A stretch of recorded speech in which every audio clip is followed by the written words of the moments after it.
Uh, good evening, everyone. So, me and Anushka have formulated a research paper on prevalence and effects of corporal punishment. Coming to me, I am Manaswini Gatika. I am a policy research and advocacy intern at Sarkari School. Uh, Over to you, Anushka. So this is Anushka Yadav, and I am currently studying in Gargi College, and I am also interning with Sarkari School as a research intern. Over to you, Manaswini.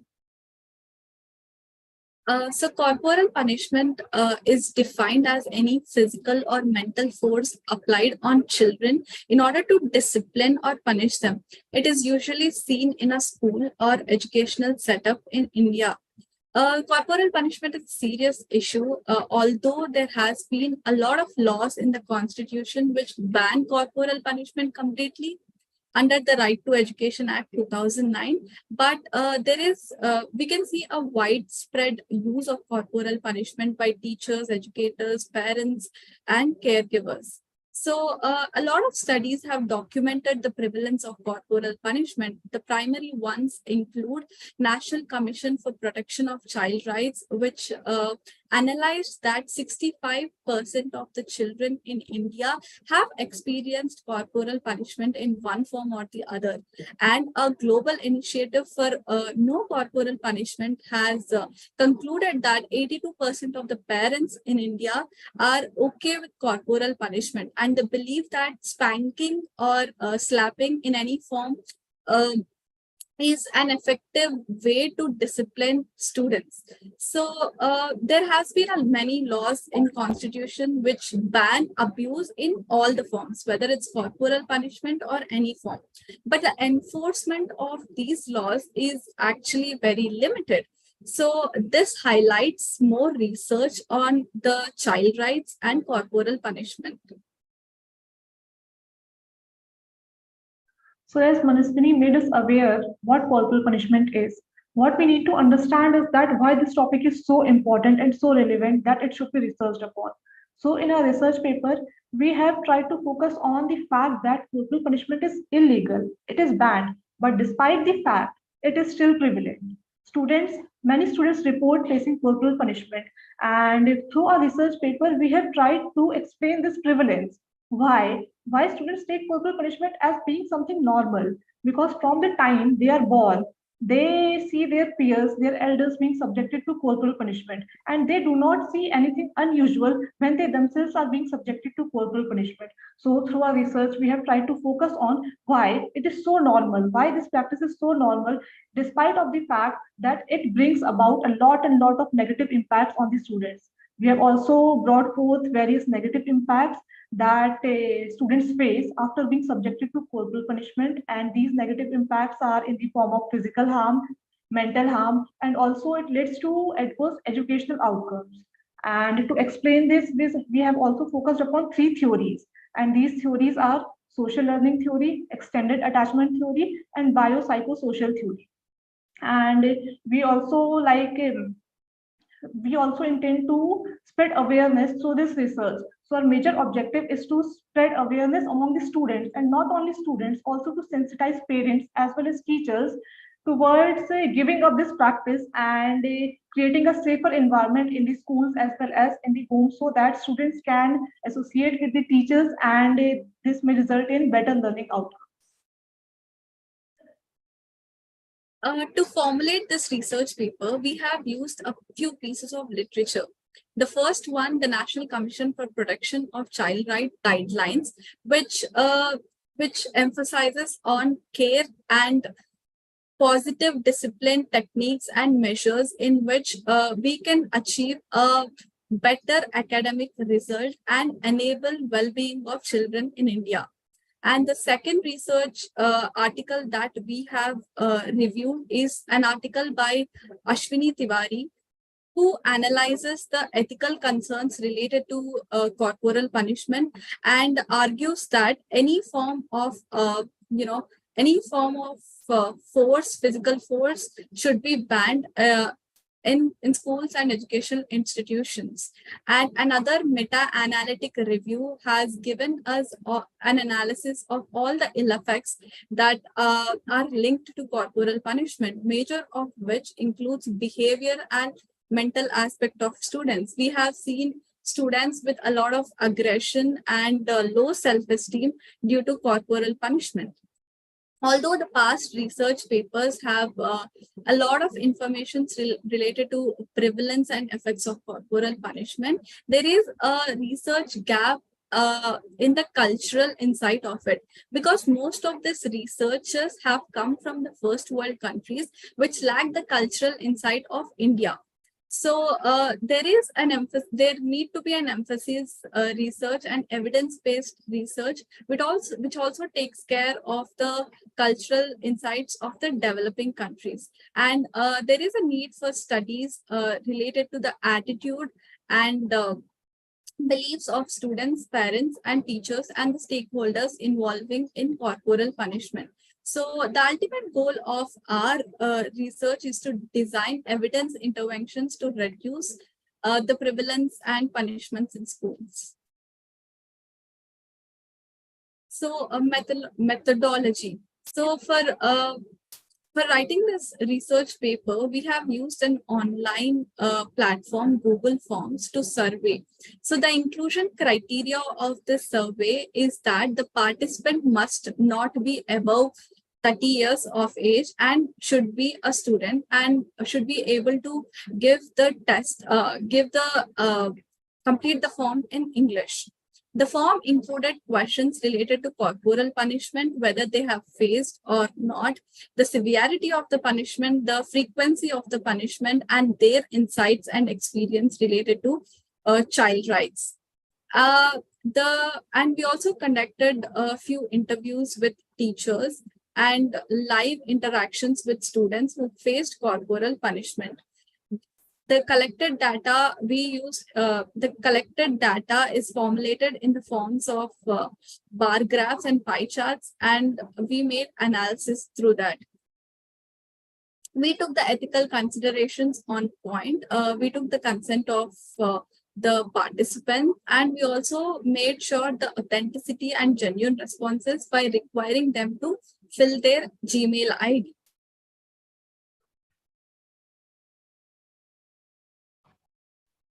So in terms of results and discussions, we focused on both secondary as well as primary data. So according to the secondary data, there is very little information that is available online. So there was a survey that was conducted way back in 2009 and 10, and it reported that around 99% of students have reported to face corporal punishment. And when it comes to our primary research, we as Manaswini told that we circulated Google Forms and also we interviewed students. So in total, we were able to collect 105 responses. And among these 105 responses, there were 85 through online forms and 20 live interviews. And out of these 105 students, there were 45 who reported to face corporal punishment, and this amounts to 42.8% of prevalence. And we also asked several other questions. Our research, our subjects were from diverse economic backgrounds, so we divided and categorized them based on the incomes of their parents, and there were 4 major categories.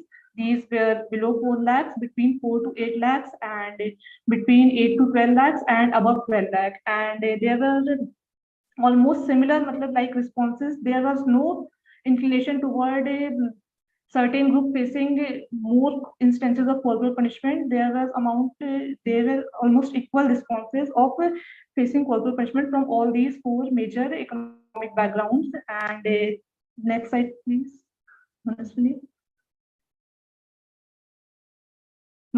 Yes. Yeah. And we also ask students about what is their understanding about corporal punishment. So majority of students understand corporal punishment in both the terms, that is physical as well as mental harassment.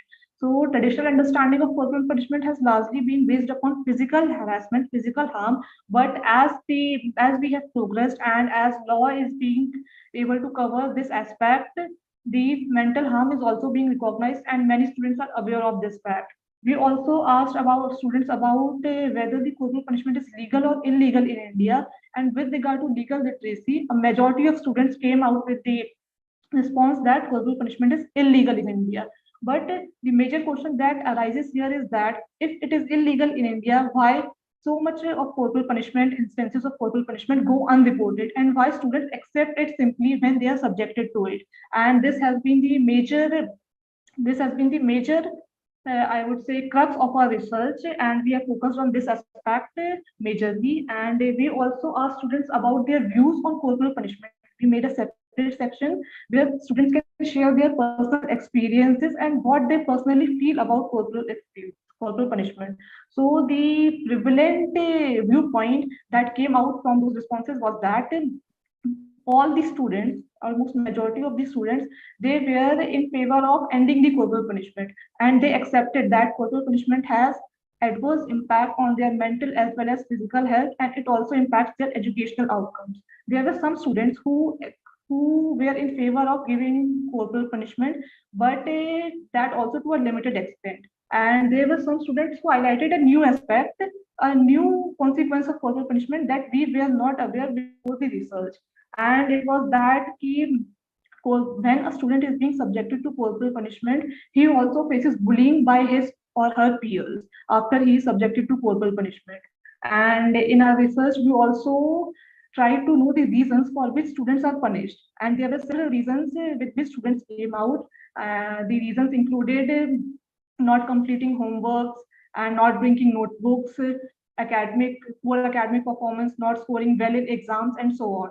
And we also try to know what forms of corporal punishment is inflicted upon students, and the responses included the majority of students have faced corporal punishment in the form of clapping, and others include hitting, thrashing, making to do sit-ups, and there are other ways also, like belittling the student in front of the whole class and constant comparison with the peers. And there were some students who also reported that teachers are coming with new ways of punishing students, and one of them, about which we were also not aware, it was that the teachers make students do laborious tasks after the school hours. After the school hours are over, without the consent of their parents, they make students do tasks that are not part of their curriculum. So that's all about our research. So policy suggestions that we would like to recommend as a policy intern is that policies related to negative effects of corporal punishments have already been published by many many positive impactors of the society. But these corporal punishments effects need to be more advocated through schools and colleges and other educational institutions. The major recommendations that we want to put forward is the implementation of law. We already have many laws in our constitutions which actually have significantly proven and approved by stakeholders to be effective. So for an effective usage of the law, we need to make sure that the laws are implemented properly. And teacher training programs should be more accessible for teachers in order to advocate more positive disciplinary techniques to guide children and enable them with a conductive learning environment. And another programs can be conducted for the parents, caretakers, and guardians who involve with children in our daily life. Schools play a very important role in enabling corporal punishment. So they also need to be, schools must be firm with the laws, and schools must enable programs in initiative to stop corporal punishment. Schools should involve organizations and NGOs which work for the well-being of children in India. And education is very important. Education also helps by raising awareness and promoting alternative disciplinary methods. When we educate a child about his rights, his or her rights, the child will be more confident and can communicate more efficiently about the punishments that they have faced. And schools can also play a very important role by enabling the child to know about his rights. Uh, although even if good policies are recommended, a lot of it also depends on the commitment of the stakeholders, parents, teachers, caregivers, and guardians. So to for these recommendations to have a positive outlook, they should be backed by research on the harmful effects of the corporal punishment. So, throughout the research paper, we have repeatedly said certain points. First among them is that corporal punishment is banned in India. First thing is that it is banned in India. And the next thing is that despite being banned, it is so much prevalent that even after students know that it is banned, they do not know how to report it and where to report it. And it is the second thing, reporting it. They do not feel the necessity of reporting it. So we have tried to bring the reason for such a state of affairs. So the reason that we have arrived is that the students and their parents as well as teachers have psychologically adjusted to the fact that corporal punishment would be given, and it is given, because from the right from the beginning they have seen their peers being subjected to it, teachers they have subjected to it, and they themselves were subjected to it way back when they were students. So it has been normalized to the extent that none of them feels the need to end it or to stop it. And I told it earlier as well that a majority of the students are aware that it is banned, but they do not know if even if they want to report it, where to report it. And even if they approach their parents, majority of parents they simply shrug the student off, and they say that it would have been your mistake only and that's why you were punished. So the major reason is the attitude that is prevalent among teachers, students, as well as parents. So attitudinal change holds the key. If we are able to change this attitude, then only we will be able to end this practice. So we have tried to bring about certain other recommendations which can help in bringing about an end to this practice. So students and teachers and parents, all three of these sections need to be sensitized. They need to be educated about the fact that it is banned and about the fact that it leads to harmful impacts. There are no positive outcomes that are till now reported by any of the surveys that corporal punishment may lead to. So they need to be educated about these harmful impacts so that they can think about it themselves and bring about an end to this practice. And there can be proper forums where students can report this practice, and the government come out with proper surveillance mechanisms. They can conduct surprise visits to students and take their opinion and ask them whether they are facing the corporal punishment still or not. And students should have the proper way of dealing with such a punishment, and parents they also need to be supportive enough so that they can support their child whenever they face any type of corporal punishment. So that's all. Thank you.